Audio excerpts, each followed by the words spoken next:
Hey friends, welcome to Unfiltered. I am so excited to share with you that I'm going to be starting this new podcast called Unfiltered, where we have open and honest conversations without a filter, like you're talking to your friend in a coffee shop. It is my hope that people know that there is freedom, that there is healing even in their darkest moments, and that they are not alone. So, we are going to be talking about all things faith, relationships, mental health, and my personal journey of highs and lows, and how I found my identity in Jesus, and how I looked and searched for all these different ways to fill the void and the darkness inside. My goal for this podcast is for every single person in listening to develop a deeper relationship with God, because I know that that is the key. So for episode 1, I thought I would start off by sharing a little more about my testimony and where it led me here, sharing this podcast with you. So I am going to try to keep it short, but I have been through many different traumatic experiences in my life, and I want to share with you just openly. From the very beginning, I lived in turmoil. So I lived in so much anxiety and fear because my mom was not mentally capable to really take care of me and my sister. She had mental health issues, and so we were being dragged around with her to many different people's houses that we did not know. And I will keep a little things discreet, but I think that you can fill in the lines. I just remember growing up in so much fear, not knowing where I was, not knowing where's my dad, why am I here, and just having so much anxiety and uncertainty. And then at 2 years old, being taken from my mom due to her issues, let's say that. And then being taken from her, going to live with my dad. And thankfully I had a great dad. He was so loving, he was so kind, but he also didn't understand, I don't think, the pain that I was experiencing. And it was challenging because it was me and my sister, but I was 2 years older than her. And so I remembered a lot of the stuff that she didn't remember. And so I just remember dealing with so much anger. I just had so much anger, and I just had so much just hatred for myself. Like, I didn't like myself, and I just had a lot of anger, and I would act out and I would scream, and my dad just did not know what was wrong with me. They didn't ever really address what had happened with my mom. We kind of just swept it under the rug, and we never addressed it. So I just remember growing up feeling like isolated, feeling like, what's wrong with me? Like, why is my sister okay and I feel like not okay? Like I don't know what's wrong with me. They tried to take me to counselors and mental health and try to put me on medicine. They thought I was ADHD at one point. Turns out I wasn't. I was just full of trauma that I had never healed from.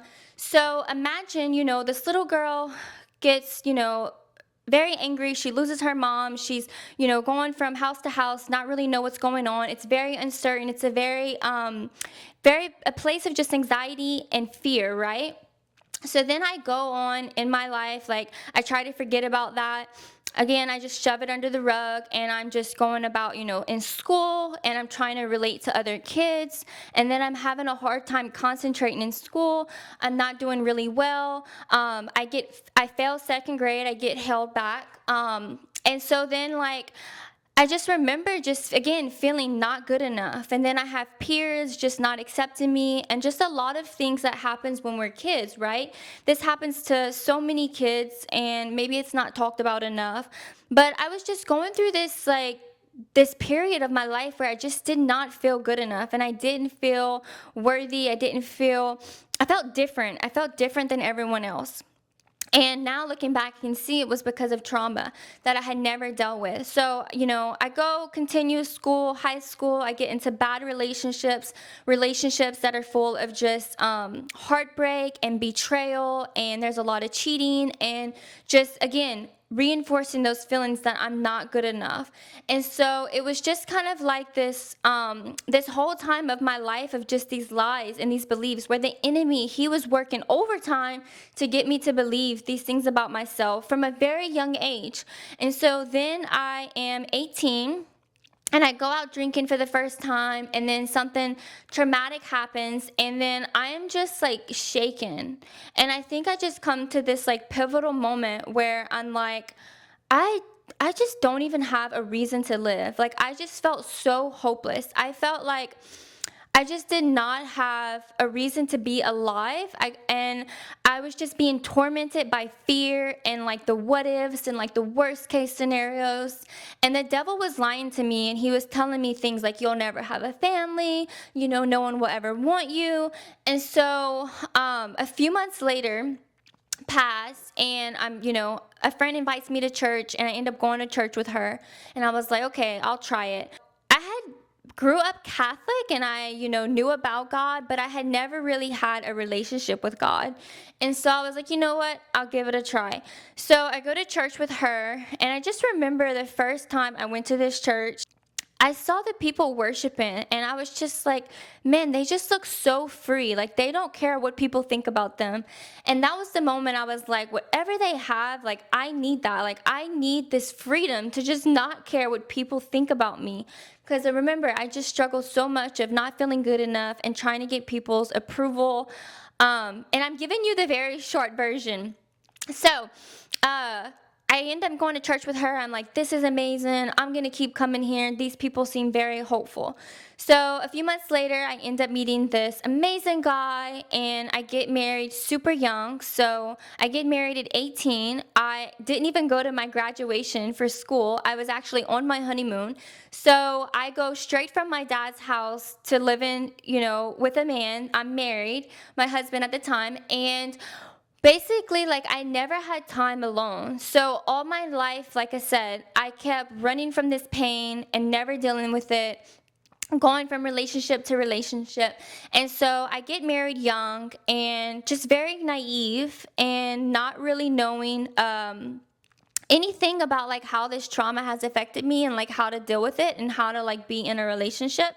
And so me and my ex-husband, we basically went through this. He was also Christian, and we just went through this really hard time in our marriage, just not communicating well, a lot of just secrets and trust issues and betrayal. Like, there was no peace in our home. And now looking back, I know it's because of trauma and just not healing from our past, but we definitely took it out on each other. But I just remember like feeling a lot of shame when my marriage didn't work out, because I was like, I'm a Christian, like I should be able to just forgive and like heal and like work through this. And I just had so much shame. And also I had a lot of, I think, just anger towards God, because there were so many times where I would pray to God to help me in this marriage, to help me with the feelings of hopelessness and the struggles that we were encountering.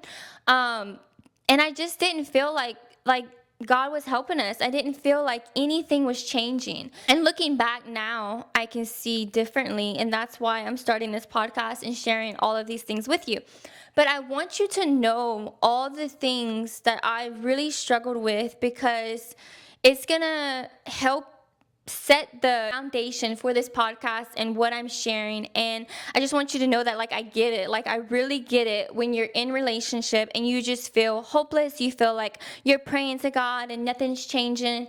So that's kind of where I was at. So again, I end up just, after 8 years, we end up getting divorced, and I then get remarried super quick. So again, I'm just not wanting to be by myself. I realize now, like, I just did not want to deal with what was going on inside of me. I kept running from it. And there's only so long that you can actually run from the pain and the trauma deep inside. Like, at one point, it's gonna, like, just overflow, and you're gonna have to face it and just deal with it. And so, I'm getting into this other relationship super quick, married to my husband now.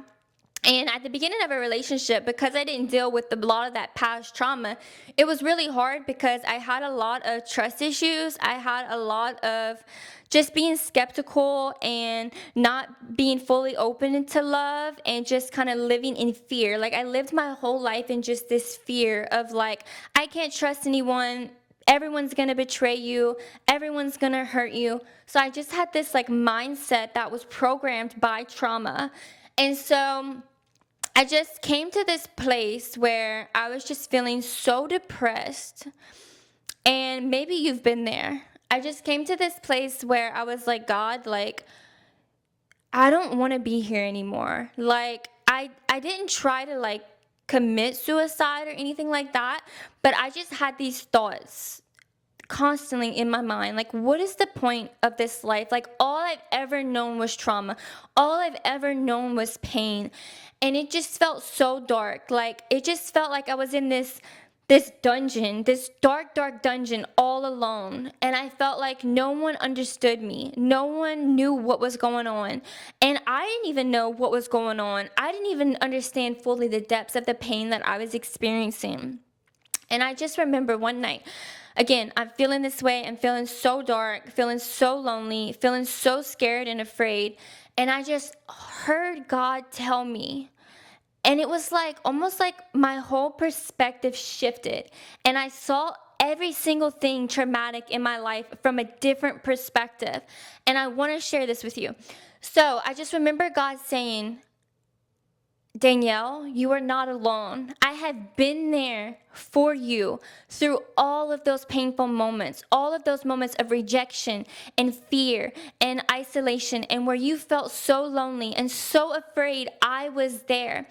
And it wasn't that God was physically there, but God, like almost like in my mind, started showing me these images of these people that maybe I went through something traumatic, like with my mom, and then I had a teacher that loved on me and showed me the love of God, and that was God through her.